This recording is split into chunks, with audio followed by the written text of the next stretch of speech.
hello. Welcome to another episode, fun-filled, wonderful episode of Sweet Release Healing's Round Table. If you're looking for the After Dark, it'll be posted after this, and it'll be fun as well, I'm sure.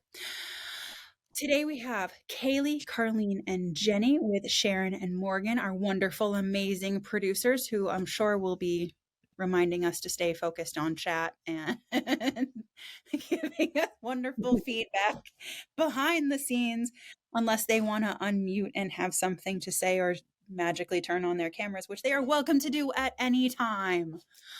I'm Andrea Lovett with Sweet Release Healing. So tonight, ladies, we have interesting conversation. So yes, we were going to talk fourth dimensional beings like your fairies, your gnomes, your dwarves, all that fun stuff. But then I was also thinking of past life memories and how those pop up like the Dickens out of nowhere when you're least expecting it. So let's start with the fourth dimensional beings. And you got to keep it classy. You got to keep it clean for the TikTok crew while we live stream on there for an hour. And then when we go to After Dark, we can lose all of that and move over to a less filtered version of ourselves. So, fourth dimensional beings.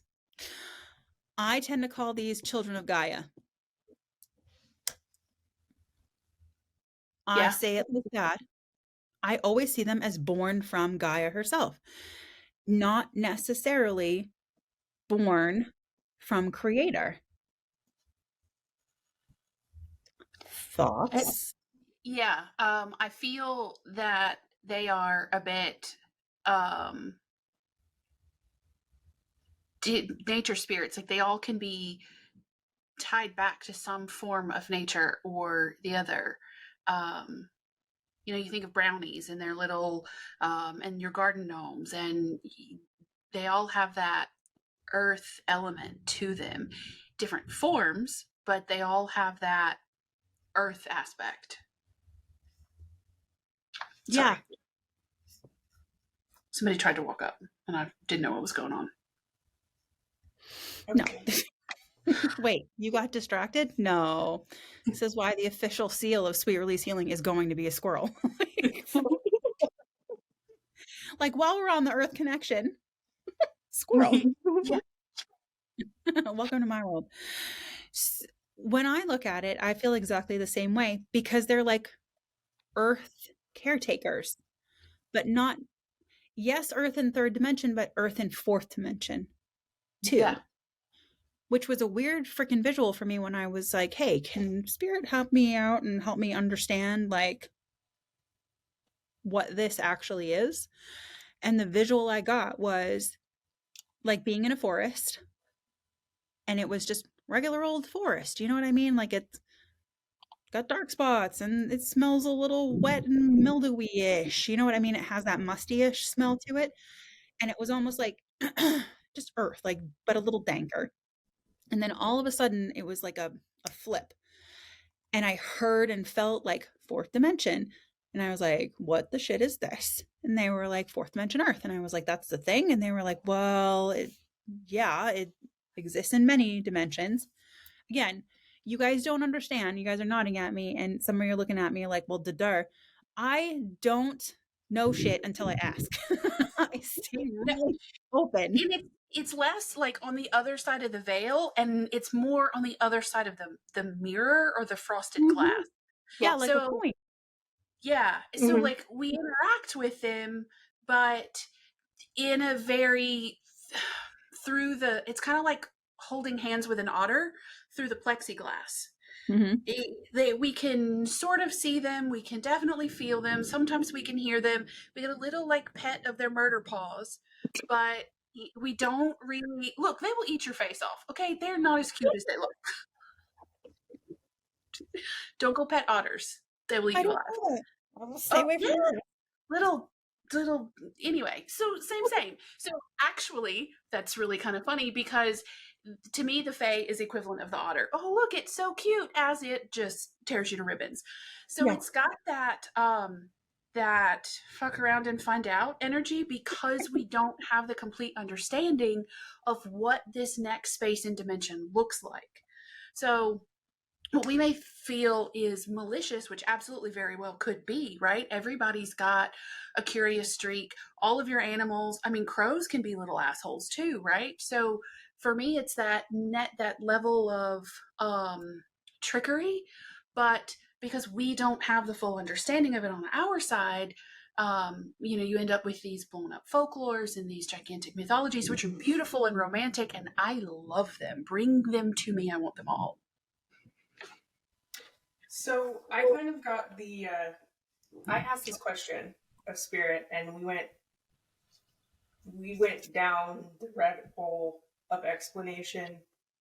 Like, I have 2 pages of scribbles. So the fourth dimension is parallel with ours. Like, it's right here. We just can't perceive it. So these fourth dimensional beings are literally right next to us. They're just turned at an angle we can't see. So it's, when I asked what that looks like, they kind of gave me, like, if you were to take like a stick or something and then get one of those like squishy stress balls and then just kind of bend it around the stick. We can't see the bent around part. We can only see the part where it makes contact, if that makes sense at all. But that It does. It does. and so the other thing that I kind of got out of it was that fourth dimensional beings, we've seen them, we've been able to perceive them. We just thought they were something else. And they mentioned that, like, alien beings are not actually they're not extraterrestrials. They're here, and they've always been here. We just don't know how to explain that to someone who has never seen it, if that makes sense. And I thought that was really cool because honestly, it made my brain explode a little bit. And then we also went further, and like they mentioned how like extraterrestrials will travel, is they use the same concept, but it's more clunky. They said some species, it's more clunky, but it's essentially how they explain the folding of time or folding of space. But Yeah. it's not. They just kind of scoot sideways and then go past. If that, I don't know how to explain it.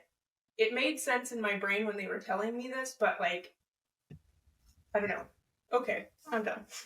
I think it makes total sense. Mm-hmm. When I asked to understand what the fourth dimension was like, it was like it was like they just took this and there was like a flip feeling. Yeah. And I didn't feel like I was somewhere separate, but that dank dark forest I was in was suddenly like, like sunrise and sunset light that's like that goldeny and it filters through the trees and it's super romantic and kind of a little foggy. And then there was like these little moats everywhere and everything was peaceful and there were no humans.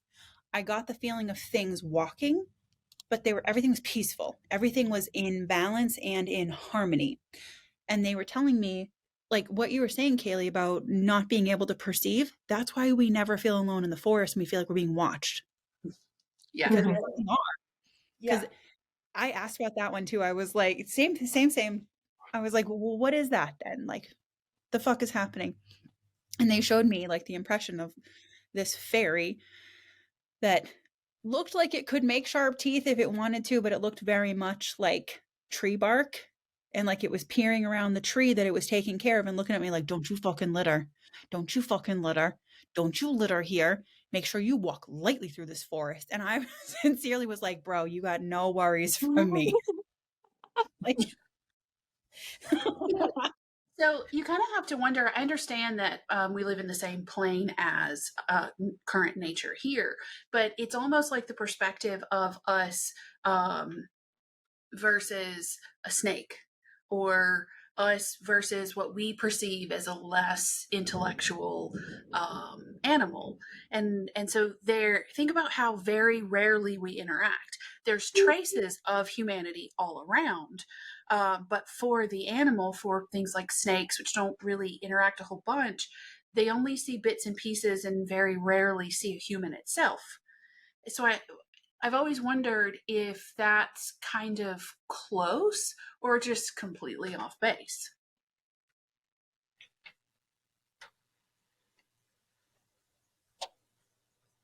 I mean, I think it fits. I think it's a good analogy. I always get the, like, when I tune into it, I get the feeling of like they all have their own little job, their own little, part to play. And my thoughts automatically go to how people fear them so much. And so I went down the rabbit hole of like, okay, how much of that is actually like folktale, just meant to scare people, control the population kind of thing, versus truth. Because I was like, at some point, when you look through folklore and everything, at some point we had to have been somewhat cohesive, because otherwise, so I get brought back to like Celtic traditions and stuff, how they leave a bowl of milk out on the windowsill, or like leave little trinkets and stuff. So like, how would they know that that's what they like? How I don't know. I went down the rabbit hole of like, how, at what point were we cohesive to fire and brimstone? Be fearful of them in general. Is it fear, or did it start out as fear, or did it start out as respect? Did we leave the bowl for blessings? Did we leave the milk and honey and mead as gratitude for finding of lost things? I found my ring. And so I left a tiny piece of candy in the office for whatever found it for me. And then respect turns into fear, or is weaponized into fear, obviously for control, like you said. The boogeyman, what are the chances of there being a universal spirit under the bed versus mom just needs 5 minutes. If you get out of bed, he will eat you alive. Don't get out of bed. Like, I just need a break. Go in there. So It's like mommy and daddy need alone time, or mommy needs alone time, so don't you dare get out of bed. Brownies are gonna get you. exactly. Well, then that makes me think of Krampus.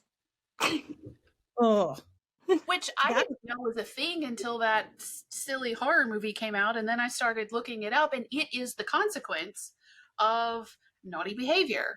Mm-hmm. So Yeah, in nature, there are consequences. So if spirit comes from a place of love, nature doesn't to me, nature doesn't play by that rule, right? Mm-hmm. There are consequences to your actions. There is a status quo that is maintained. And so Santa and Krampus are great examples. And like Andrea said, the littering in the forest. Okay, you can do it, but there are consequences. I drew a rain turtle in the yard because I needed rain, and now it's thundering. That's thunder. I drew I two thought it of was a them. plane. Apparently, we only needed one. Sorry. I heard that. Overdid it. I heard that.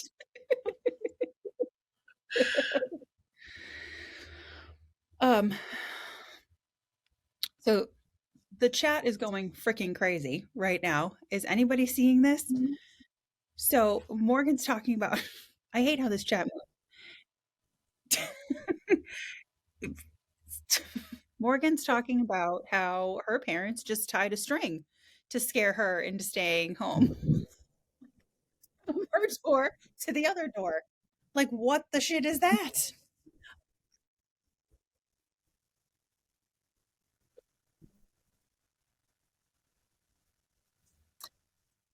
Oh, you mean at the end of the teaching hours?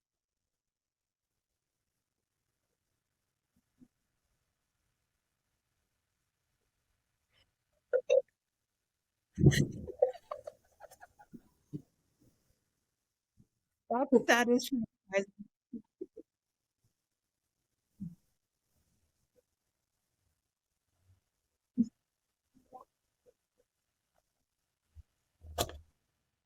It is. No.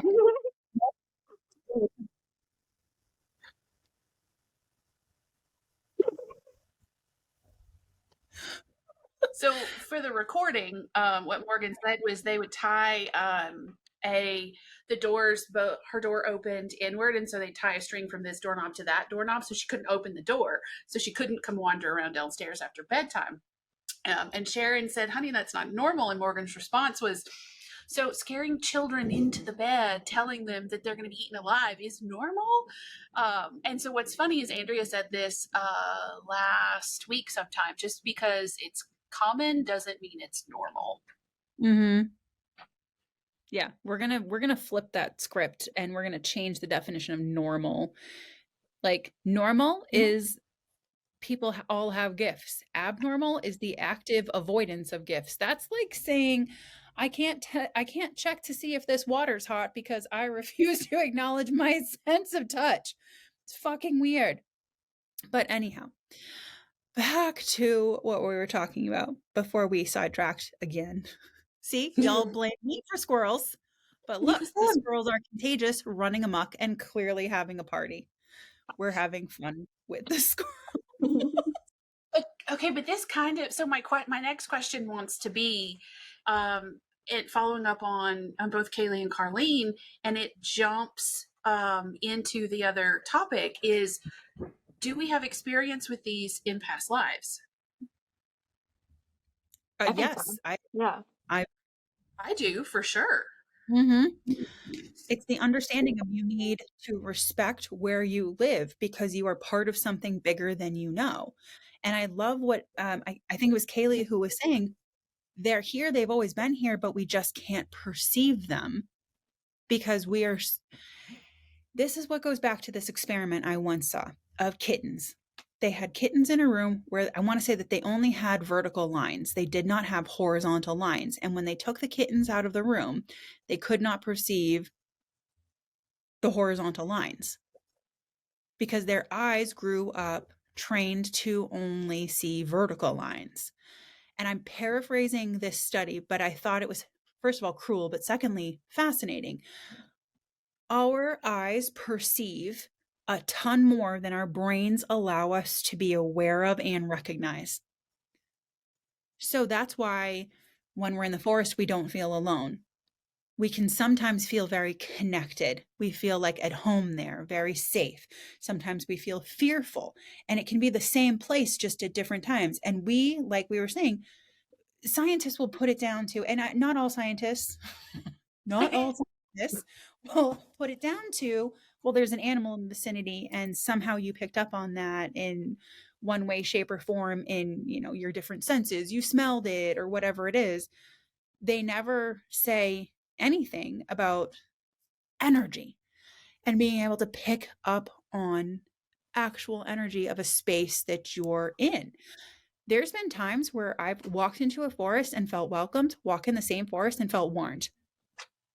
And it could be within the span, like you said, of 3 steps. That's happened a lot, where you'll all of a sudden you get to a part of the forest and you're like, I don't need to be here. Yep. Let me turn right around. Yeah. I don't know where I was going, but it wasn't this way. Thank you and excuse me. Yeah, it's like, oh, I'm just kidding. Yeah. I don't know what I'm doing. Sorry. Yeah. So that kind of reminds me of like it's the mantis shrimp. Yeah. So the mantis shrimp has the ability to see more spectrums of light than anything else on this planet. And you take the mantis shrimp and let's say like a dog, where they only have limited cones and rods and they can only see certain colors and most of it's like black and white. We are the dog. We cannot see it with our eyes. I mean, if the fourth dimensional being decides to turn from this to this, then we can see it. I keep getting like it's like a crack in the door. And like you have to like everything is like going on behind the crack in the door, like you can perceive that light. we have the capability to do that, just not with our human bodies. Yeah. And The crack in the door is our connection with spirit, isn't it? yeah. Yeah. But we can eventually do it with our bodies. It's Yes. not it's not a static thing. This is where using your gifts, actively meditating and changing what your brain structure and chemistry is comes into play. Regardless of how you meditate, who fucking cares? But what it comes down to is actively changing the way that you experience the world around you to allow greater perception and awareness. So you will then see more. And it reminds me, like along this, the conversation of the mantis shrimp and the dog and, insects and everything. Imagine an insect coming into your home. It doesn't know it's in a home. Oh, It just right. knows it's exploring territory that's here. It just Looking knows it's right here. Like, okay, so I have a big house project that I'm taking care of. I'm ripping the ceilings, plural, out of my kitchen because there are 3 ceilings in my kitchen. For what reason? I don't know. Digress. I have pulled off 1 ceiling so far. Wish me luck with the rest. I saw a little, one of those little silver fish I have them all in over my house. Ugh. it was so funny for me because he was in the secondary ceiling and I was looking at him like, what are you doing there, buddy? And it didn't phase me or bug me. But then I thought to myself, that dude is just living his best life in the secondary ceiling. He has no idea that he's in a big house. All he knows is that he's just here. He loves it here. He's probably raised here. This is where he's learned to grow up and he's had his best years here in this existence. But the same goes for us. We just know what we know and what has been passed down to us. So as we keep doing the work to stop, breathe, expand our awareness and understand ourselves, we're understanding how we fit into the greater scheme of things. I remember like one of the first times I actually listened to spirit and was like, fine, I'll fucking meditate. Fine. Oh my God, I will fucking meditate. And I actually sat there for like a half an hour, closed my eyes, all of it. And they were like, we're going to take you on a trip. And I was like, fantastic. Let's go with a trip without the fun stuff. So here we went. It was one of the last times I've ever been able to meditate without being super nauseous, by the way. And I saw huge perspectives and they just moved me through this whole big plane of existence. And I thought, this is super cool, but I can't unsee that now. I can't unknow where I am in the house of existence.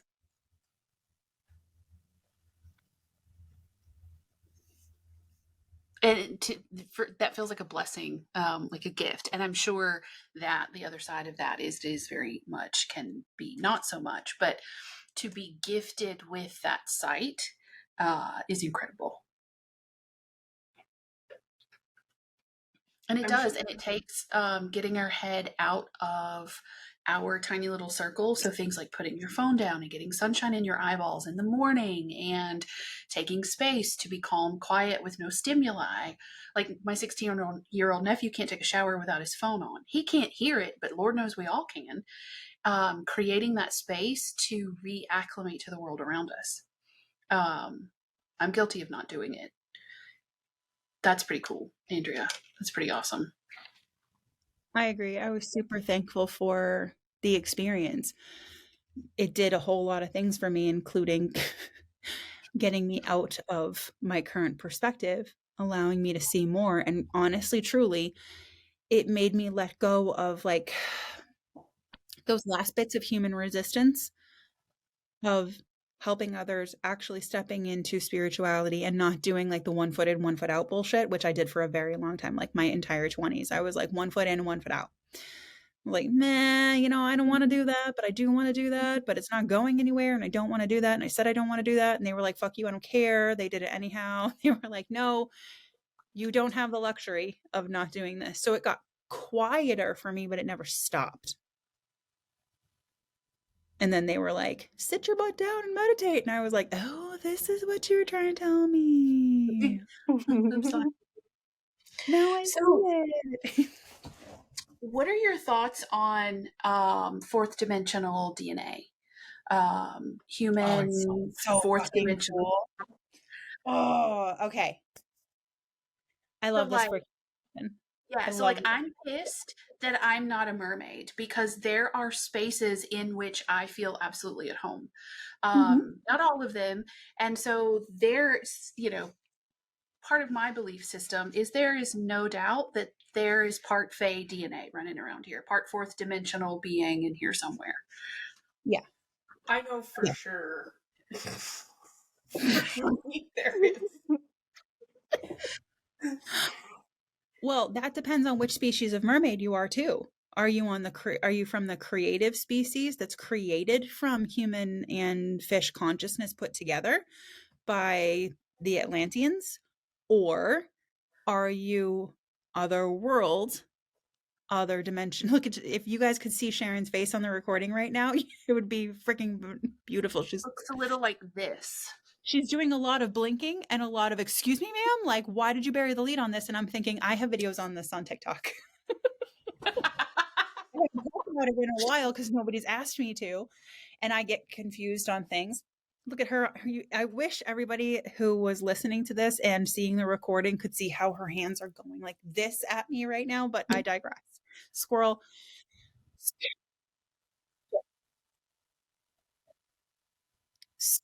So Sharon is reminding me that she is pushing me to do the Uncommon Beings of the Entourage workshop. And yes, I will be doing that again this year. I believe it's already on the website. Yes, we will do that. We will look.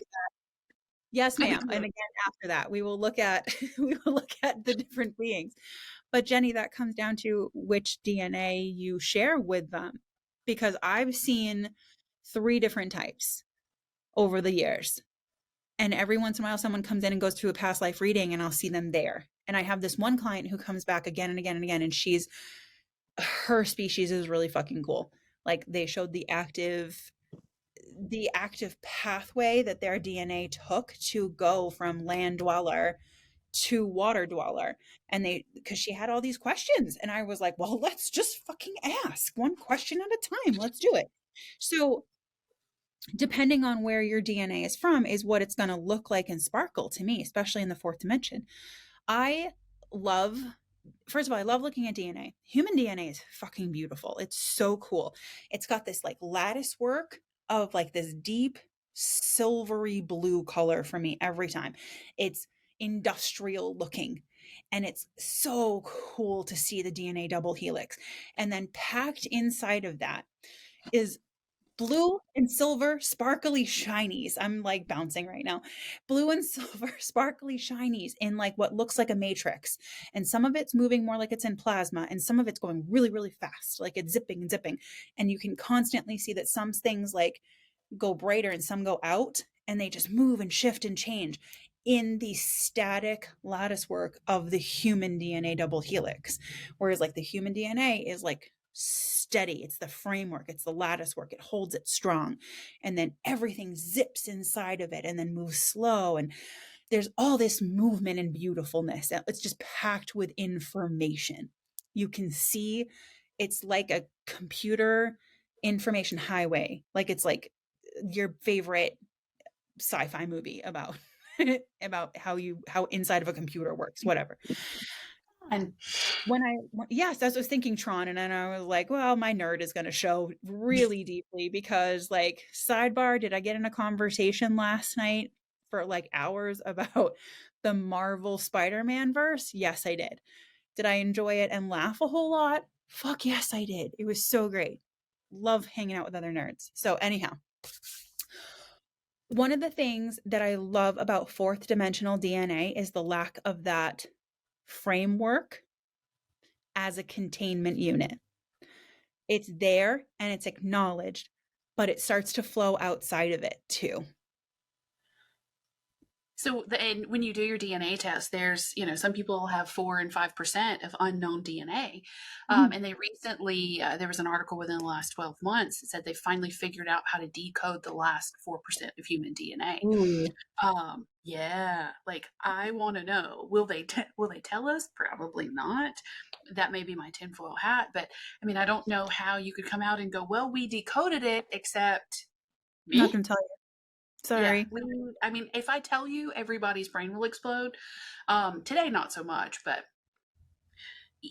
and so when you're talking about it sparking and it fading, that makes me think of epigenetics, right?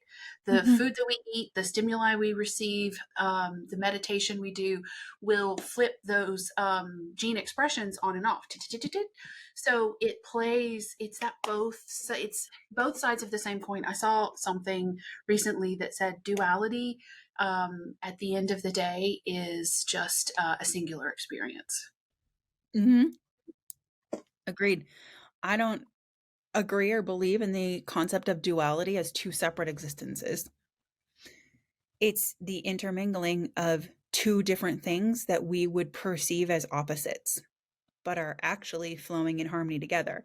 Like if we look at magnets, technically two magnets exist in duality because depending on how you turn one of them, it's either going to attract or repel, but they're still magnets.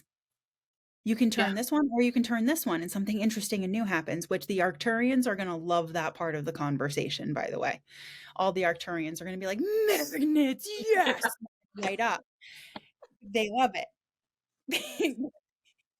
You want to talk human consciousness, all the Pleiadians get excited.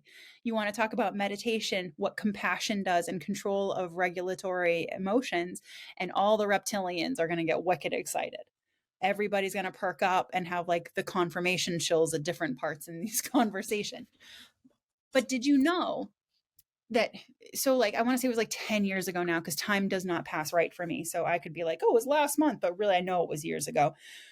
We were still, I think Barack Obama was in presidency, so that had to be at least 10 years ago, right? I don't know. Anyhow, I don't, again, time, not my friend. So they were decoding DNA, the human DNA genome. And scientists were saying, like, there's a whole bunch of DNA here that's just like junk DNA. Like, we just don't use it. It's junk. And they ended up sending that out to different groups all over the world to work in conjunction with each other on the Human Genome Project. It was a bunch of Russian literary poets, I want to say, literature poet kind of people. And they said, that's not junk, that's knowledge. I love a collaborative perspective. Me too. And Not I think junk we need to do that knowledge. more often. If we Mhm. keep viewing different aspects of physical and non-physical human information, well, Gaia information, anything here, we're only ever going to get that perspective. It goes down to you know what it also reminds me of? So I remember finding this absolutely fascinating and like getting like confirmation tingles and make me want to cry because I was so excited. Is they were trying to solve, and I really want to say it was a virus problem with an HIV cure, and they gave it out. They were like, okay, we have this problem, we have this virus, we have a way to stop the virus in its tracks, but we don't have the way, like we can't find the delivery system. So they encoded it into like almost a game where they said, here are the parameters you need to function in. This is how this works. This is how this piece works. So, like, here's how the virus works, and this is how it reacts and responds that we know of today. And here's the cure that we know how this is supposed to react and respond. We know what it's capable of doing. They sent it out all over the world and finally said, all the scientists finally gave up and were like, fine, you guys try. It was a bunch of gamers who solved it. Yeah, And I love that. I got chills like all over my body. same. That is the fourth dimensional work, Earth at work. So we talk about fourth dimensional beings. That's fourth dimensional Earth at work, is bringing knowledge out to all of these beautiful different groups that function in beautiful different ways, and utilizing all those different intelligences of that interconnected fourth dimensional DNA of information, which is why it's not held inside that lattice work. It spreads out of it because it's for connecting. It's, oh, I'm going to start bouncing. I love this. I love spirit. This is so exciting. Yeah.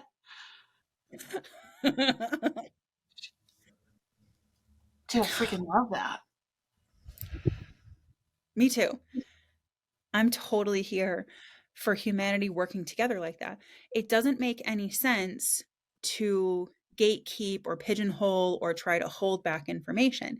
Fourth dimensional Earth, one of the things I love about visiting fourth dimensional Earth and going and talking to gnomes and elves and fairies and like even dragons hanging out there and all these different beautiful beings that we are not usually aware of, is the fact that they all know each other and seem to be telepathically connected. They understand each other through feeling and emotion and thought. They link together. And there will be times where they're like, I don't know that, but this one knows that. And I can tell you what they say, but wouldn't it be better if you went to them? And we can pick up on that as that's flowing back and forth, and we walk in the way of the messages. We pick little bits and pieces because we just happen to be in the space of transmission. Yeah. I love that you just said that. Be in the space of transmission. We just happen to be in the space of transmission. Ooh. Yeah. I love that. Channel of frequency. I don't know if it's being in this space or if it's just being in the right. I love watching her channel as she's trying to talk. This is the best.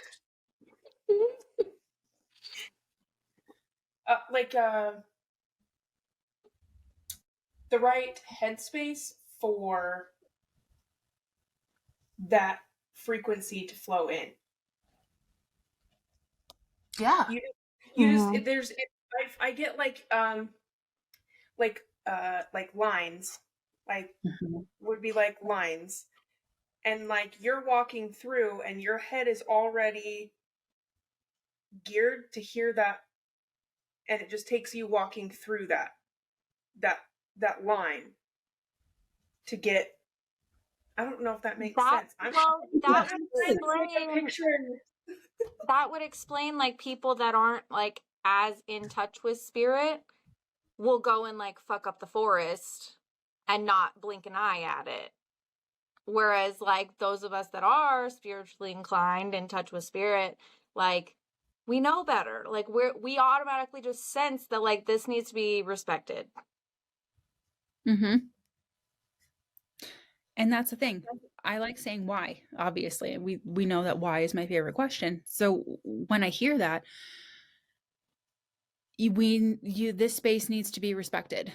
Why? Why does this space need to be respected as opposed to other spaces? Is it more important than other spaces? And I always hear, no, it's not more important than other spaces, but it's depending on who I'm talking to. Often I'll get but the other space is fucked up. Yeah. We need to, and then they'll show me like a city with like, and a lot of times because it's mine, because this is my home, right? Like, yeah, I don't come into your house and throw toilet paper all over the place. Don't do that to me. That was the other thing I kept getting when I was wanting to know. I'm like, okay, do they actually like mess people up? And they were like, well, yeah, they can. They were like, but it's more of a like, if you don't mess with me and my stuff, I won't mess with you and your stuff kind of situation. Some people don't abide by that. And that's fuck around and find out. Enjoy this. It's taking rocks from sacred spaces. The fairy hills in Scotland, it's very, the tour guides will tell you, take nothing but pictures, leave nothing but memories. And so they'll, in the circles, they'll drop little trinkets in the middle of it, and you don't take anything, and you hear these stories of people who'll pick up a mushroom or a rock or whatever, and they take it off with them, and they have this horrible, terrible bad luck. And is it placebo effect? Is it real? I'm not really quite sure, but it's the space of like, no, I didn't say you could steal that. So, where we have a $500 fine and overnight in jail, what is the consequence of taking something out of someone's home, some thing's home, without permission? It's theft. And theft Yes. is not taken lightly. It doesn't matter if it's by a multidimensional being or a singularly dimensional body with a multidimensional being in it. Doesn't matter. The Yeah. ramifications are it's not like a tit for tat, and it's not like specifically a warning, but it very much is like karma. If you're not going to listen to the boundaries of others, be prepared for your boundaries to not be listened to as well. It's it's that you bring back to you what you are telling people you want. People, universe, beings, whatever. If you're not willing to respect it, they're going to show you why you should respect it. Yeah. And I keep seeing portals or hearing the word portals. So Kaylee was talking about like a pen on a piece of paper. If we're the flat piece of paper and the fourth dimensional being is the pen, all we see is the dot on the paper. Like we can't see the pen, the whole pen hanging above it. Mhm. It's not until the pen shifts in any direction. It doesn't have to be a lot, just a tiny bit. We change the angle, we can see a little bit more of the perspective. Mhm. Um, so I think of dryads and nymphs where their portals are the trees. We think about fairy circles. You think about brownie holes in the. I have an infestation of brownies at my house, and so I just keep giving them things that I don't mind them stealing because I don't need my good stuff to go haywire. Um, so I it's love that. I'm going to send them to your house. No, it's Uh, probably what's in my house. We lose stuff Sharon's all the time. shaking her head real big, like, but so how do they interact within our world? There's been a couple questions kind of flow through earlier in TikTok as well, and it's that being able to slip through portals. Just like I can walk through a door, we have to wait for the door to be open for the bug or the bird to get in the house. Mm. Mm-hmm. Courtney on TikTok said, "Don't give them clothes." If they will clean my house, they can have all the clothes I own. I This brings me back to something weird, and I would like everybody's perspective on it because we often know, okay, am I a powerful psychic? Yes. I'm not negating that, so don't jump down my throat. But I miss the trees for the forest quite a bit. I often miss the details of things because I'm looking up at spirit and I'm missing a lot of the things on the human realm, even the fourth dimensional human realm.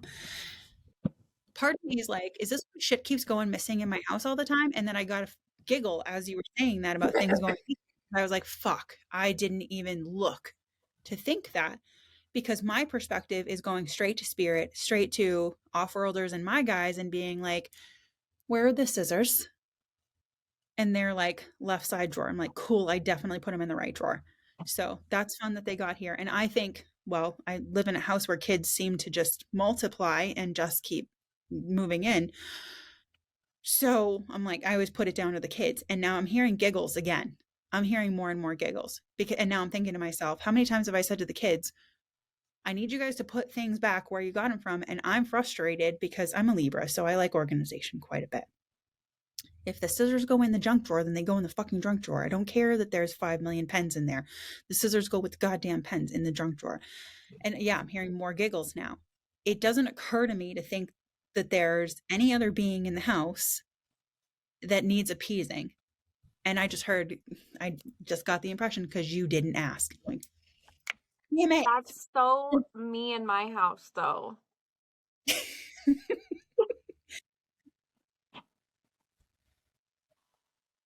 Sharon has said she's been in my house and no shit in there. Well, that's true. Sharon does pay attention to things like that, whereas I don't.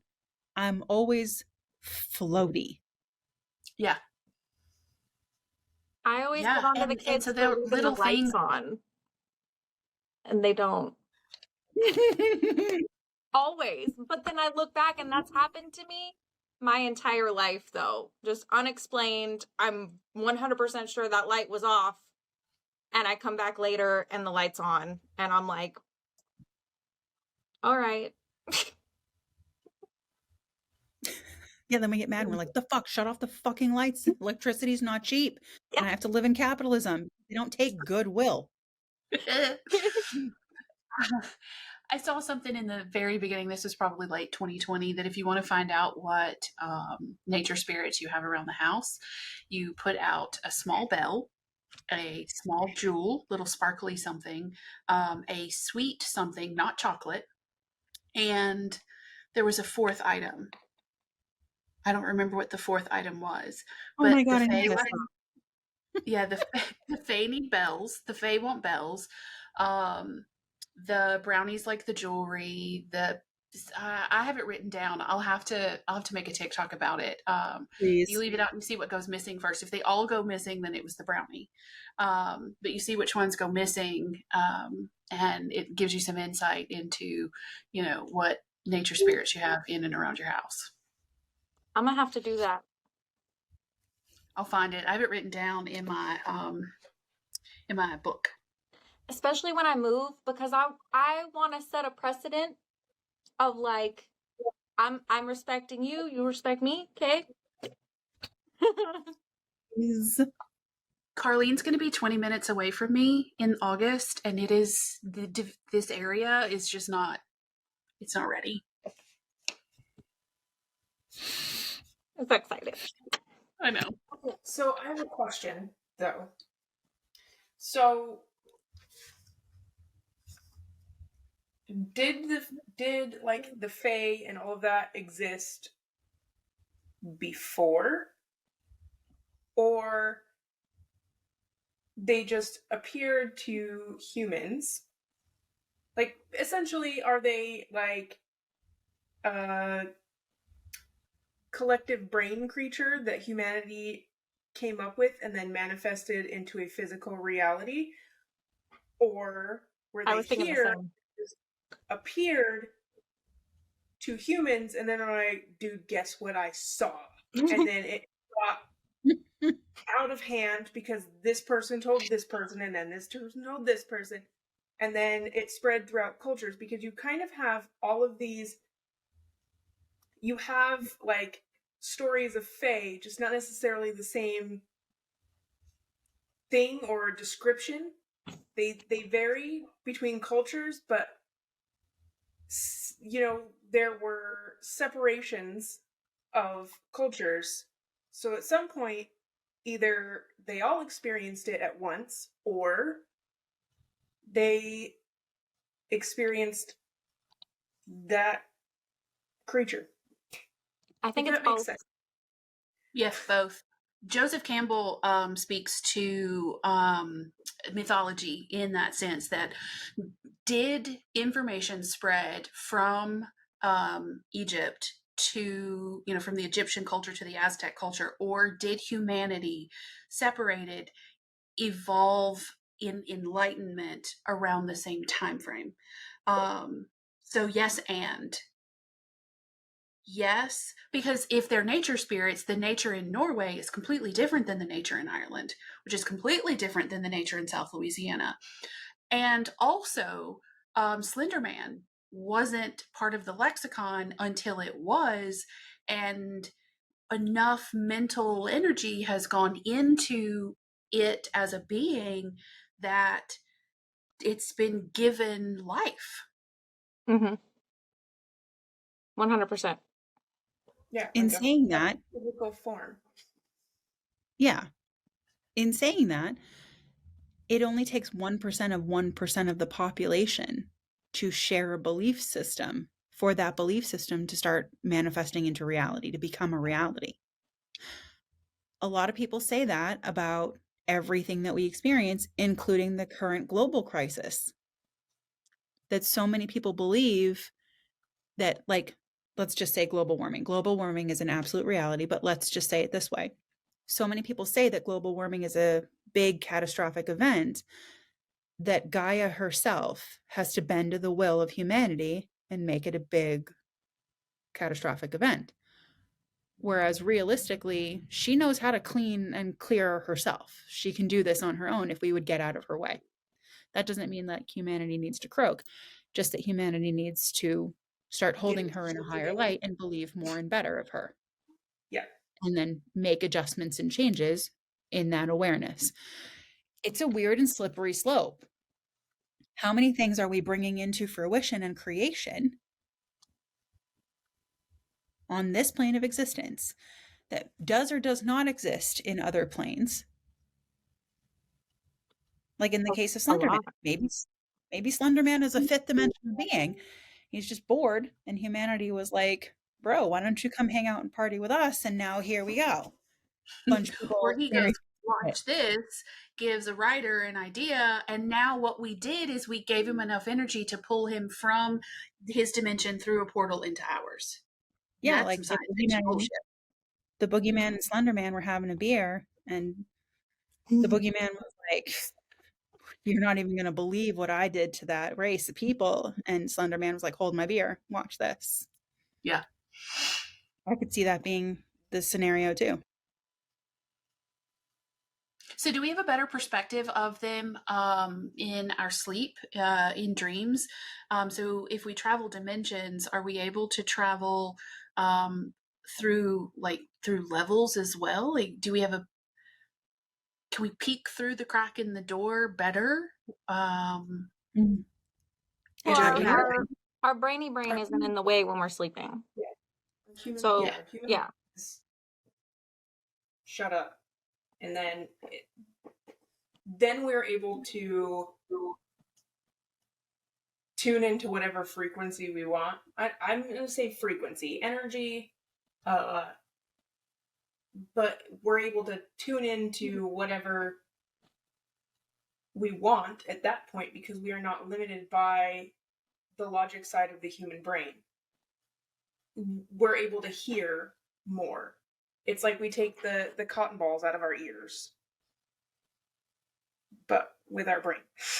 Yeah.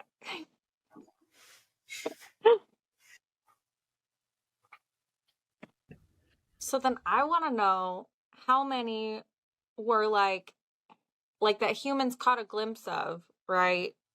And then just over time, as stories were passed on or whatever, like, did it just split off a whole new race to fit what the humans now believe it to be?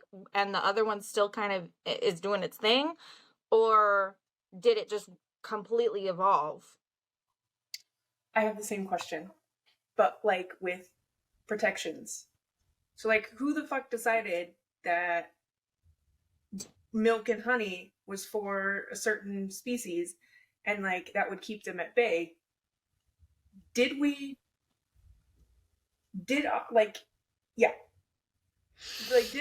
create that idea? It's like, and then what came first, the chicken or the egg? Yeah. So when you ask that, process of elimination based on what humans liked, what they found in reverence, what they found exciting and good and went with. And if you think about it, milk and honey was like the food of the gods. It was something that you gave those and yourself that you cherished. It was held in the highest honor, the land of milk and honey. I got goosebumps. I don't feel.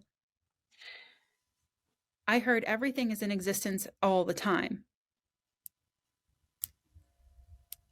I saw a switch and a mole and a sort of like this face turned and then presented that face over here and then turned and presented this image over here.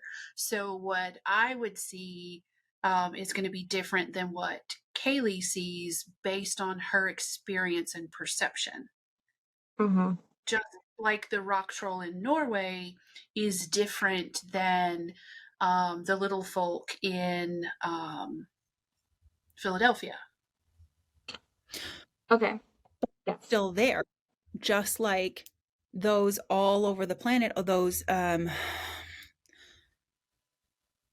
what's the word I'm looking for? Groups of people who kind of have always been on that land, or like the earliest people. Indigenous. There we go. Mhm. That was really hard for my brainy brain for a second. Mhm. They kept saying original peoples, and I was like, I know what you're saying, but it goes deeper than that. They were like the original peoples, like the story of the seven sisters. Yeah. Mhm. The seven sisters who came from Pleiadia to land on this planet to impart their DNA to humanity and gave it to all of those different indigenous beings all over the planet. Now, the funny thing about the internet is they didn't know that they shared that creation myth in until Facebook, I think it was created, and the myth started to be shared by the younger groups of those peoples.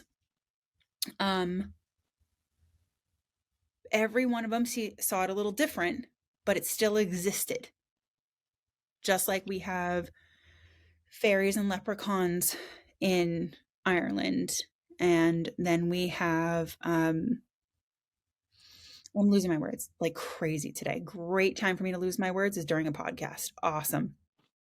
But we have all kinds of different beings. They're slightly different in Scotland. They're slightly different in England. They're slightly different in Wales. We have one huge, beautiful group of countries that all see things slightly different, but nobody's debating their existence, Mhm. only the name and how to appease them. No, there's one of my most favorite things about modern fourth dimensional lore is there is an entire motorway exit ramp in Ireland stopped dead in its tracks because of fairy trees in the way. Because they brought in an architect not from Ireland to design the motorway, and completely disregarded the fact that this rowan tree is hanging out right there, and an entire motorway had to be rerouted because absolutely no one is fucking with that in the year of our Lord 2010. They weren't doing it. And I love that. Like, that is the kind of dedication to my belief system I need in my life. I Sharon was was asking. Oh, I'm sorry, Kaylee. Please continue.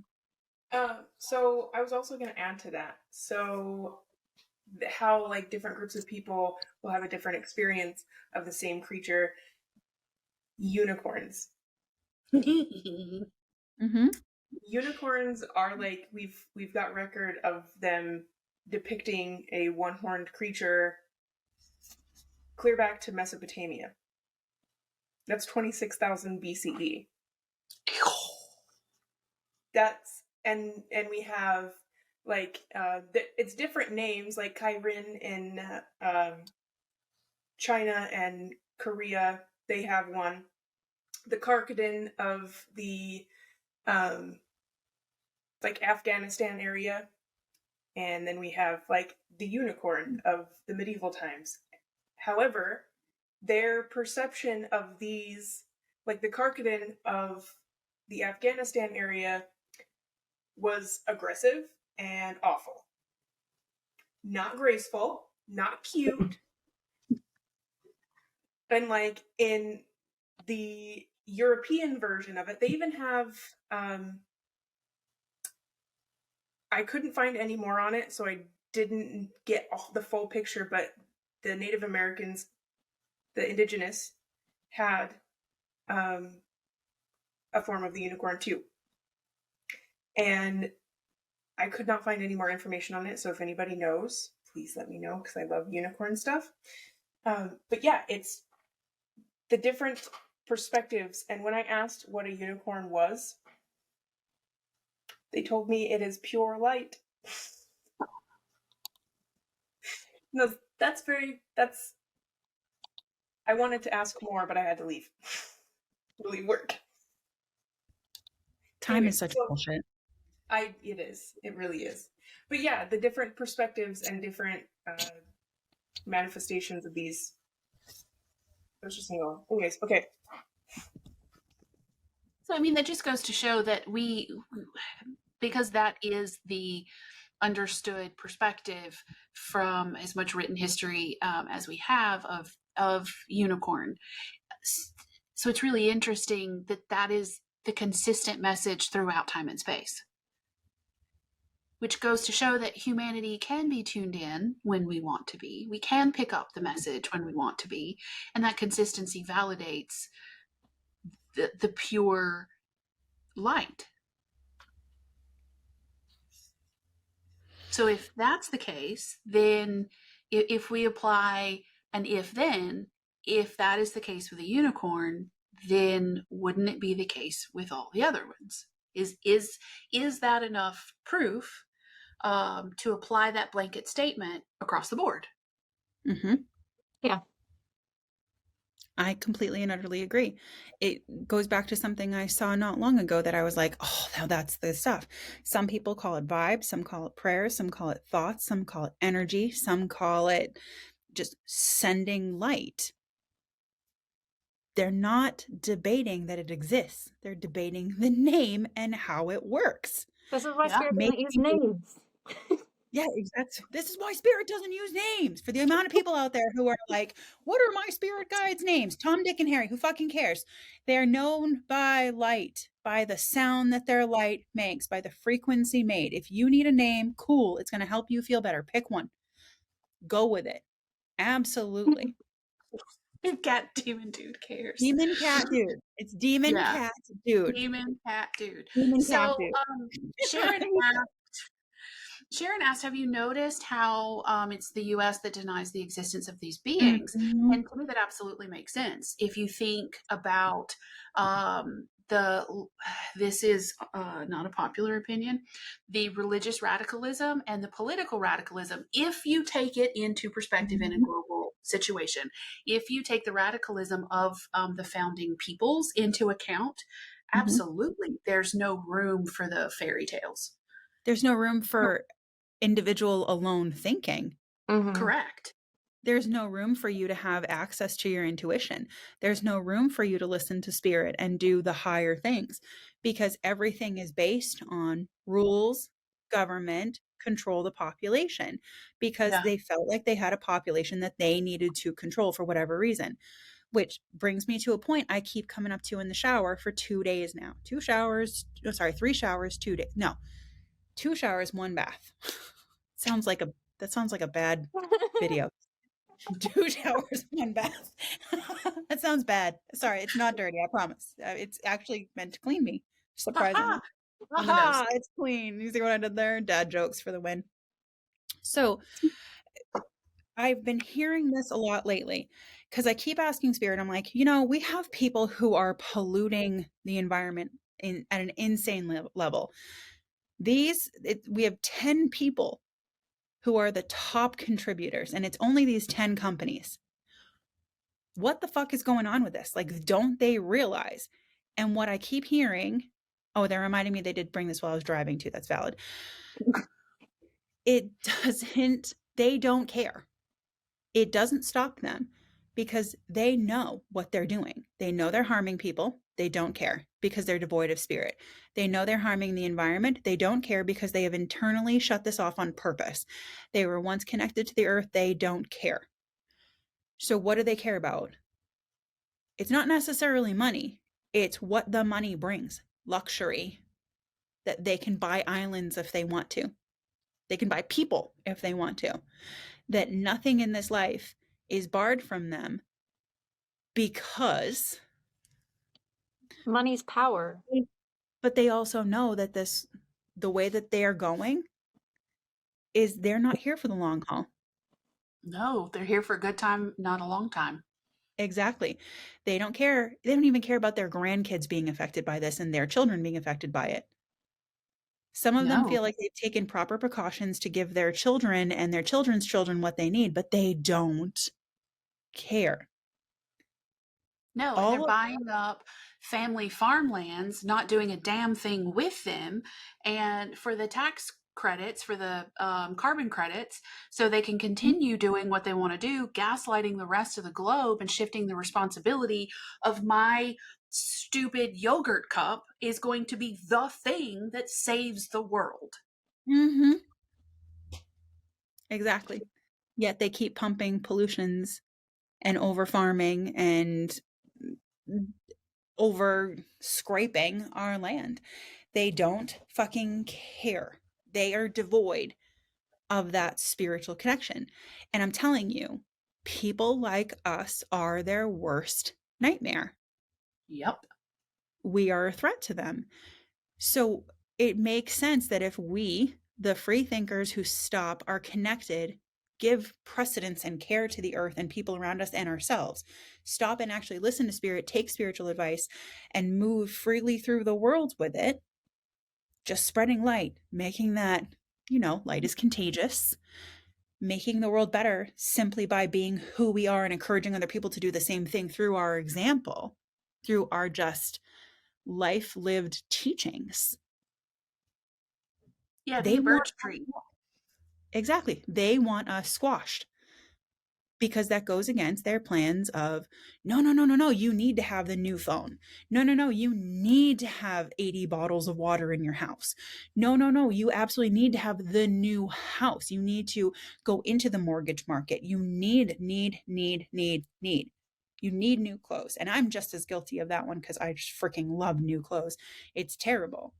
The amount of times I've just shut my phone and walked away from it because I'm like, I don't actually need anything else. I'm trying to go for things that I'm actually missing, that I'm like, shit, that's something that is like, need, as opposed to a want. And Yeah, trying they've to fulfill. reprogrammed our need system.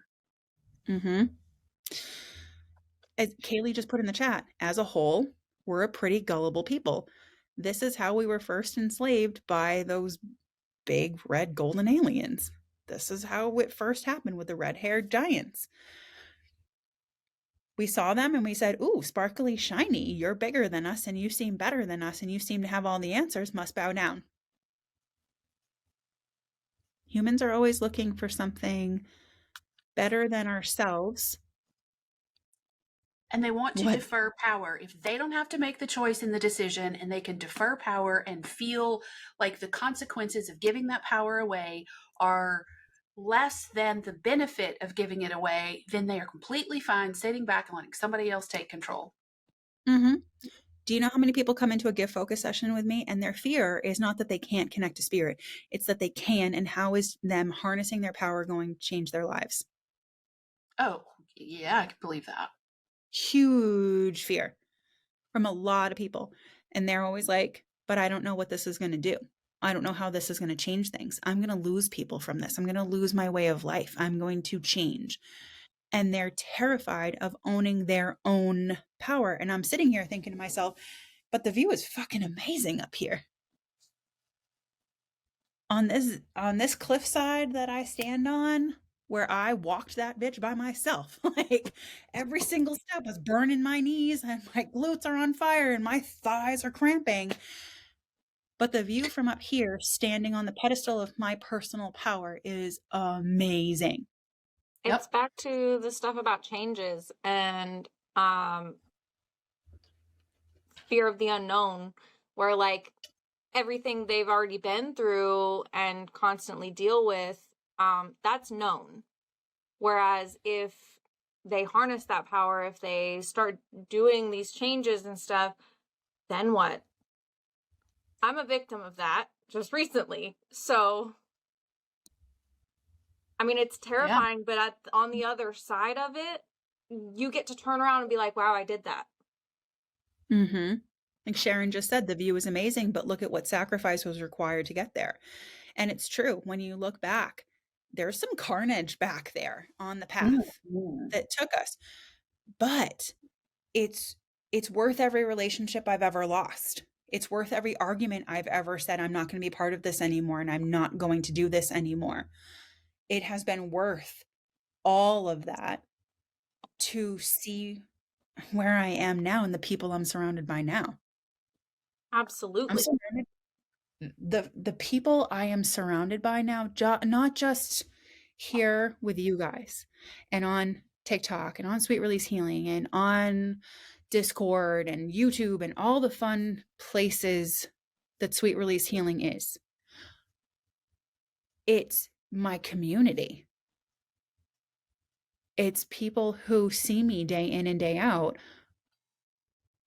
We change. I change.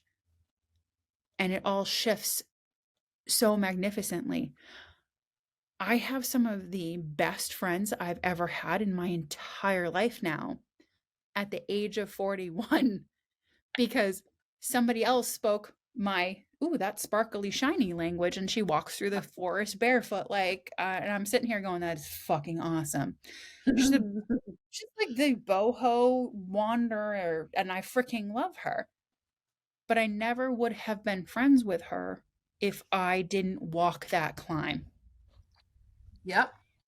Oh, Kaylee, don't cry. So in the chat, it's the people who see me and shit, the tears are coming. We love you, Kaylee. I was wondering why you were muted for so long. We love you. Well, but it's those people that help us continue doing the scary things, though. Those are the people that kind of hold our glue together through the hard shit.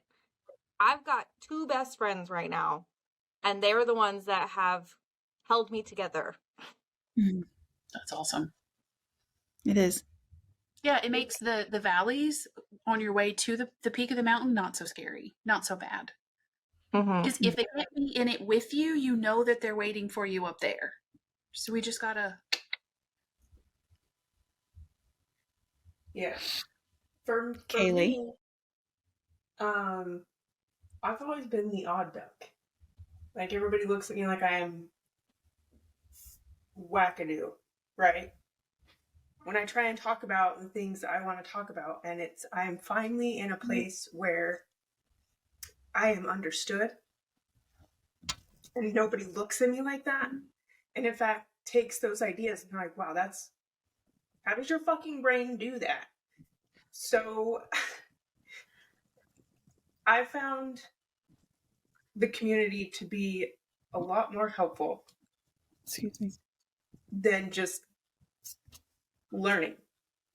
It's been good for me as my soul. So I'm fucking crying about it now. You're so cute. Oh my God, you're so cute. Love you, Kaylee. Well, and then it brings me to what you were just talking about on the live about star seeds and anxiety and depression run rampant and all of that. It's because a lot of us don't feel like we fit anywhere. We're like dropped in on this place where everybody is like, you talk to who? Like, and it's like, why are you guys weird? I'm not weird. I'm not it's the fucking that round peg in a square hole, and the space is in the corner. I fit, but like, I don't understand. Yeah. Well, I would love to continue this conversation, but we have definitely gotten to the end of our hour, and I need to pee. I need a potty break. But you can catch us after this, uploaded on After Dark, as we drop all the rest of our filters and move off to another discussion. Thank you so much for being part of the Sweet Release Healing Roundtable. Everyone listening, Kaylee, Carlene, Jenny, you're amazing for being here and contributing to the conversation. Morgan and Sharon for keeping us on point and functioning properly from behind the scenes. Ladies, I have the utmost appreciation for both of you, like you don't even know. Everyone have a beautiful evening. TikTok, we love you so much. And with this, we'll see you next week for the next roundtable, and after this for After Dark.